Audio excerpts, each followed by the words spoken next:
मैं एडवोकेट राधा मालावत छावरी राजस्थान से बिलोंग करती हूँ, हाल निवासी दिल्ली। और आज यहाँ पर सांसी समाज और डीएनटी की जितनी भी जातियाँ हैं उनका एक जनसभा रखी गई थी, जो कि विमुक्ति घुमंतु अर्ध घुमंतु जातियों का एक हर साल विमुक्ति दिवस मनाया जाता है 31 अगस्त को। बट हमने 1 अगस्त को इसलिए रखा क्योंकि हमारे समाज ने 31 अगस्त को जगह जगह पर है जो मनाया, टाइम नहीं मिल रहा था, तो इसलिए हमने 1 सितंबर को चुना। दूसरी बात, यहाँ पर हमने माननीय कानून मंत्री जो हमारे अर्जुन राम मेघवाल जी हैं, उनको हमने आमंत्रित किया था। उनके साथ में 2 सांसद भी थे और उन्होंने हमें आश्वासन दिया है कि जो हमारी डिमांड्स हमने रखी हैं उनके सामने, कि जैसे पहली डिमांड हमारी ये थी कि सुप्रीम कोर्ट का जो आदेश आया है कि उन आदेशों के अनुरूप जो राज्य सरकारें हैं वो हमें वर्गीकरण में उपवर्गीकरण के लिए जो आदेश आया है वो हमें दें, और उसमें है जो उसमें कैटेगरी ना बनाएं कि A, B, C जैसे, तो अब उसमें कैटेगरी ना बनाकर जैसा कि बिल्कुल स्पष्ट लाइन में लिखा हुआ है कि वर्गीकरण में उपवर्गीकरण, उसमें हमारा 3%, 2%, 2.5%, 5% ये जितना भी बनता है वो हमें एक लाइन अलग दें, ताकि हम उस लाइन में खड़े होकर अपनी डिमांड और हमारी कैपेबिलिटी के अकॉर्डिंग हम मतलब समानता के अधिकार को प्राप्त कर सके। और जितनी भी जातियां बनी हुई हैं वर्गीकरण के आधार पर, मैं जनरल कास्ट की बात नहीं कर रही हूँ, वर्गीकरण के आधार पर, तो हम उनके समान जाकर हमारे वर्गीकरण को लेकर हम आगे बढ़ सकें हर क्षेत्र में, शिक्षा के क्षेत्र में, नौकरियों के क्षेत्र में, राजनीति के क्षेत्र में, जो कि हम पिछड़े हुए हैं, अभी तक हम आगे आए नहीं हैं। तो उस चीज़ को, उसका सम्मान करते हुए हमने जो कानून मंत्री जी को यहाँ पे बुलाया था, तो उन्होंने हमें आश्वासन दिया है, स्पष्ट तौर से आश्वासन दिया है कि वो हमारे साथ खड़े हैं, वो हमारे समाज की पैरवी करेंगे एज ए लॉयर, और उन्होंने काफ़ी कुछ हमें आश्वासन दिया है और हम उनके आभारी हैं। जब तक हमारी डिमांड्स पूरी नहीं रहेंगी तब तक हमारा सांसी समाज इसी तरीके से लड़ता रहेगा, झगड़ता रहेगा, इतना ही कहना चाहूँगी। मैम, अपने समाज को आप क्या अवेयरनेस देना चाहेंगे? जैसे कि आपने बताया आप भी एक वकील हैं, ठीक है, आपके माध्यम से क्या लोगों में जो आज के टाइम पे जो आज के युवा है तो उनको क्या पैगाम देना चाहेंगे? मैं उनको यही कहना चाहूँगी कि देखिए, इसके लिए एक शिक्षा एक आधार है। जैसे कि मेरे पेरेंट्स ने मुझे पढ़ाया, हूँ तो मैं इसी जाति से, आज मैं अगर एडवोकेट हूँ तो मैं सभी पेरेंट्स से, हमारे समाज के जितने भी पेरेंट्स हैं उनको यही कहना चाहूँगी कि अपने बच्चों को पढ़ाएं लिखाएं, उच्च शिक्षा दिलाएं, ताकि हम सरकार का या कानून का दरवाज़ा खटखटा सकें, हमें कोई रोक नहीं सके। फॉर एग्जाम्पल मैं आपको बताती हूँ, हमारी जातियों की इतनी दयनीय स्थिति है कि अगर उनके साथ में कुछ भी होता है और वो अगर पुलिस स्टेशन जाके FIR करवाते हैं तो उनको धक्के मारकर निकाल दिया जाता है, डराकर भगा दिया जाता है, ठीक है। तो अगर वो लोग जब हमारे पास आते हैं, मैं औहदे के साथ ये बोलती हूँ कि एडवोकेट राधा मालावत अखिल भारतीय सांसमल चेतना मंच की नेशनल प्रेसिडेंट बोल रही हूँ, तुरंत वहाँ पे FIR होती है सर, बिल्कुल। तो मैं यहाँ पे यही कहना चाहूँगी कि शिक्षा मजबूत हथियार है और वो हथियार प्रत्येक बच्चे के हाथ में होना चाहिए, यही कहना चाहूँगी। Thank you. मैं सर बलजीत राणा सासी, हरियाणा से, प्रेसिडेंट ऑफ अखिल भारतीय सांसमल चेतना मंच, नेशनल यूथ प्रेसिडेंट। क्या लगता है आज के समारोह से क्या आपने सीखी है?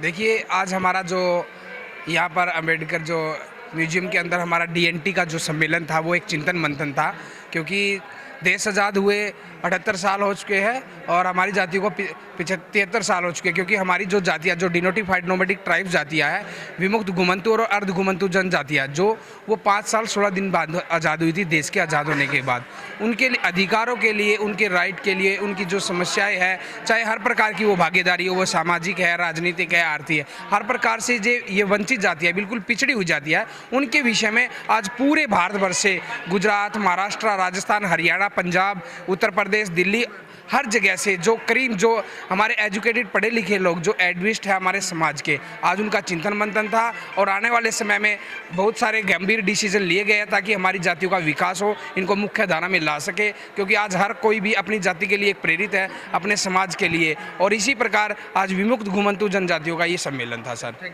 अखिल भारतीय सांसमल चेतना मंच के संस्थापक महेंद्र बिडू, जो हरियाणा से बिलोंग करता हूँ, सांसी जाति से। देखिए, जो हमारे कबीले हैं ये 193 कबीले हैं जिन्होंने 1871 में, जिनके ऊपर जुर्म पेशा एक्ट लग गया था, जो आज भी इस दौर में सबसे पिछली लाइन में है, आज भी इस दौर में सबसे पिछली लाइन में है। अब ये समाज जागरूक हो चुका है, अब इनको अपने अधिकारों का पता लग चुका है और ये अब यही चाहता है कि जो सुप्रीम कोर्ट ने आरक्षण वर्गीकरण के बारे में जो एक मार्गदर्शन किया है, हर सरकार से ये अनुरोध करते हैं कि उस आरक्षण वर्गीकरण में जो वंचित जातियां हैं, वंचित जातियों में डीएनटी की जो जातियां, एससी के अंदर जो डीएनटी की जो जातियां हैं, उनको अलग से आरक्षण दिया जाए, अलग से, ना कि ए और बी बनाकर। यदि ए और बी बनाया जाएगा तो उसमें भी हमारा शोषण होगा, उसमें भी हम बराबर का नहीं आ सकते।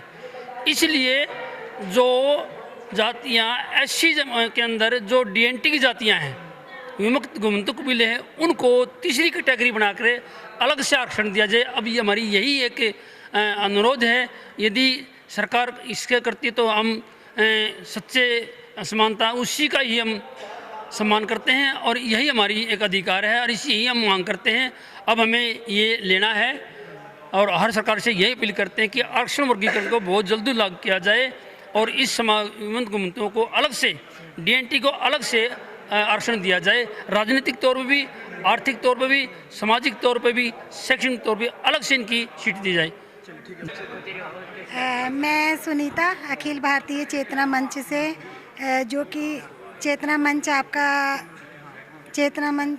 आपका स्वागत करता है और उनकी तरफ से आपको मोस्ट वेलकम और धन्यवाद, जो कि आपने हमारे लिए अपना कीमती समय निकाला है। DN 24/7 दिल्ली से आप, और आपका चैनल बहुत ही अच्छा है। आप मतलब हर जगह मदद करते हैं और जागरूकता के लिए आप हमेशा अवेलेबल रहते हैं, तो इसके लिए मैं आपको थैंक यू कहना चाहूँगी। आपने अपना कीमती समय निकाला, उसके लिए आपको धन्यवाद। चलिए, जो आज का जो समारोह था उसके बारे में थोड़ा बताइए। सर, मैं तो यही कहना चाहूँगी कि बाबा साहेब की जो दरबार में जहाँ पे उनकी स्वर्गीय मूर्ति स्थित है, उनके यहाँ पे उनके चरणों में जो हमने अर्जी लगाई है, तो मुझे पूरा विश्वास है कि वो इस अर्जी को कभी जाया नहीं जाने देंगे और हमें हमारा अधिकार ज़रूर मिलेगा। क्या लगता है आज भी हमारे हिंदुस्तान जो पिछड़ा वर्ग है, तो उनको जो अन्याय वो मिल नहीं रहा? आपका मकसद ये है ना? हाँ जी सर, जो अन्याय हमने जो पीड़ा सही है, जिस अन्याय को हम झेल रहे हैं आज तक, तो अब वक्त उस चीज़ का आ गया है कि हम उस चीज़ से जो हमारे राइट के लिए हम फाइट करें, हमें उससे आज़ादी मिलनी चाहिए। हम इस तरीके से ही फाइट कर रहे हैं। फर्स्ट है कि एजुकेशन बहुत इम्पॉर्टेंट है, तो जितने लोग शिक्षित होंगे उतना ही देश जागरूक होगा, उतने ही अपने का। फर्स्ट तो हम हिंदुस्तान में रहते हैं, ठीक है, बट जैसे ही वो आज़ाद हुआ, लेकिन कुछ ऐसी कास्ट है कि वो जो आज़ाद नहीं हो पाई है, तो उसके लिए अभी फ़ाइट चल रही है। 2024 के अंदर उस चीज़ को लेके फ़ाइट चल रही है, तो इस वजह से हम इस तरीके से जागरूक कर रहे हैं और अपना राइट ले रहे हैं कि जो 1 वोट 1 वैल्यू है, उसका अच्छी तरीके से पालन हो कि जो गवर्नमेंट ने बना रखा है। तो इस वजह से इस प्रोग्राम का जो ऑर्गेनाइज जो आह्वान करा है उन्होंने, या कोई LG साहब को कोई अभी तक कोई ज्ञापन दिया? हाँ, उन्होंने आश्वासन दिया है कि वो ऐसा करेंगे। जो हमने हमारी ओपिनियंस रखे हैं, हमारे जो सजेशंस रखे हैं, उनके लिए उन्होंने कहा है कि वो इसको ज़रूर करेंगे। उसके लिए उन्होंने हामी भरी है। दूदू से आया हूँ, राजस्थान दूदू से, और नट समाज से हूँ।